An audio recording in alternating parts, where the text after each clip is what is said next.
BBC Afrique en FM à Kigali sur 93.9. Les autorités congolaises affirment avoir capturé une trentaine d'éléments parmi les assaillants qui ont lancé une attaque contre la résidence du président Joseph Kabila hier après-midi. Le bilan définitif des victimes n'est pas encore connu, mais certains analystes pensent que cet incident risque de raviver la méfiance entre la RDC et certains de ses voisins. Kinshasa, la correspondance de Lubunga Biaombe. Joint au téléphone, l'inspecteur général de la police nous a dit qu'une réunion se tenait dans la soirée en vue d'établir un bilan définitif et harmonisé des événements de dimanche. Un témoin oculaire nous a dit que 7 corps des assaillants ont été ramassés à l'issue des combats, ajoutant sous le sceau de l'anonymat que 2 éléments de la garde républicaine auraient été tués à la machette. Une autre source a fait savoir que les assaillants étaient à peu près une centaine et contrairement à la version officielle, ils ne portaient que des armes blanches. Ces hommes se sont introduits dans la concession présidentielle par une entrée qui passe devant l'ambassade de Suisse attenante à la résidence présidentielle. Cette résidence est située au bord du fleuve Congo qui fait frontière entre la RDC et le Congo-Brazzaville. Certains analystes pensent que les incidents de dimanche risquent de raviver l'éternelle méfiance entre Kinshasa et Brazzaville, les 2 capitales les plus rapprochées du monde. Notons que la journée de lundi était calme à Kinshasa où les activités se sont déroulées normalement. Kinshasa, Lubunga Biaombe pour BBC Afrique. BBC Afrique. Les 18h16 GMT à suivre dans cette édition, la page des sports de Mohamed Fofana Dara. Et puis, une centaine d'hommes auraient participé à l'attaque contre la résidence du président congolais Joseph Kabila. Qui sont-ils? Qui les a envoyés? Élément de réponse avec notre invité Colette Brackman, spécialiste de la région des Grands Lacs. L'invité de BBC Soir. Notre invitée ce soir est Colette Brackman, spécialiste de la région des Grands Lacs. Avec elle, nous évoquons une fois de plus l'attaque menée hier par un groupe armé contre l'une des résidences du chef de l'État congolais Joseph Kabila. Selon les dernières informations, une centaine d'hommes auraient participé à cette attaque. La première question posée, est-ce qu'on connaît l'identité des assaillants? Pour l'instant, on ne le connaît pas parce que, en ce moment même, une trentaine sont en train d'être interrogés, une quinzaine sont morts, d'autres ont attaqué le camp Kokolo et puis se sont dispersés. Donc l'enquête est toujours en cours et on ne sait pas encore qui ils étaient exactement. On parle d'un groupe lourdement armé et en lisant les dépêches, je me suis rendu compte que certains étaient armés de machettes et de flèches.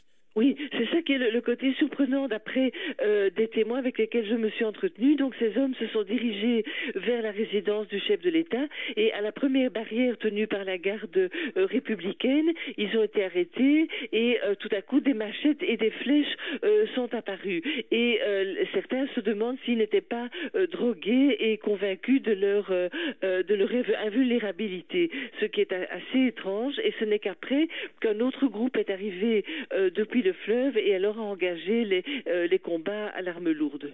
Hier, on parlait d'une attaque contre la résidence du chef de l'État. Aujourd'hui, nous apprenons que le camp militaire de Kokolo a également été attaqué simultanément.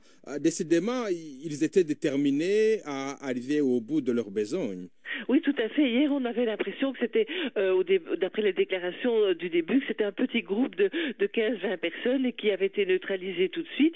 Ici, en réalité, il s'agit d'une centaine d'assaillants lourdement armés attaquant la résidence du président et aussi le camp militaire, le camp Kokolo, qui n'est pas situé très loin de là. Donc, c'est une attaque d'une plus grande envergure, mais on ignore encore les motivations de ces assaillants. Toujours est-il qu'ils voulaient s'en prendre directement à la personne du chef de l'État. Je ne connais pas la géographie de Kinshasa, mais je présume qu'il y a une distance entre le quartier chic de la Gombe et le camp Kokolo situé dans le quartier de Lingwala.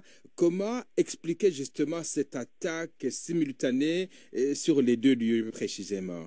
Oui, certaines personnes m'ont parlé d'un minibus, comme si les assaillants se seraient déplacés en minibus. Alors là, il y a aussi des contradictions, parce si on me dit qu'ils sont venus du fleuve, ça veut dire qu'ils auraient traversé depuis Brazzaville, arrivé sur la rive du fleuve, comment auraient-ils pu trouver un minibus pour aller après à Linguala? Donc il y a quand même encore beaucoup de questions qui demeurent posées. Et comme vous le dites, selon certaines sources, les assaillants seraient venus de Brazzaville et même une cache d'armes aurait été découverte dans la cale d'un bateau amarré au port de Kinshasa. Est-ce que ce sont des informations que vous avez pu confirmer au cours de vos investigations? Non, sur les caches d'armes, non, mais quand on a vu certains assaillants cheminer sur un sentier le long du fleuve, ça m'a été confirmé. Mais encore une fois, je ne vois pas comment ces hommes auraient pu avoir un autobus qui les attendait de l'autre côté. Le président Kabila a dénoncé, je cite, ceux qui ont peur des élections. Ne pensez-vous pas que cette attaque manquée peut être utilisée pour réprimer une opposition qui tente de s'organiser pour la prochaine échéance présidentielle? Mais s'il était utilisé dans ce sens-là, alors ça accréditerait la thèse d'un coup monté. C'est une hypothèse qui a été formulée très vite par les milieux d'opposition, notamment sur Internet.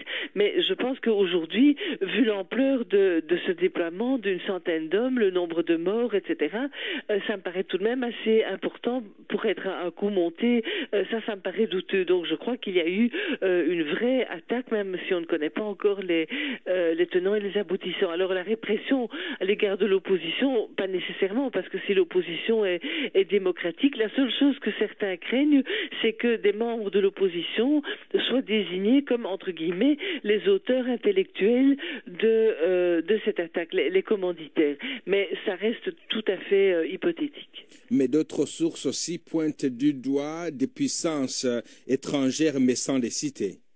Oui, moi j'étais à Kinshasa en décembre dernier, c'est quand même pas tellement longtemps, et certains me disaient le régime n'est pas stable, il y a des choses qui se préparent et qui se préparent dans les capitales étrangères où on n'est pas très content du régime de Kinshasa. Alors lorsque j'entendais ces propos, ça me faisait penser à un certain froid entre Kinshasa et Luanda, où on connaît le litige qui oppose les deux pays à propos des ressources pétrolières qui se trouvent dans le plateau continental, donc au large des deux pays, et qui se disputent l'accès à ces ressources pétrolières.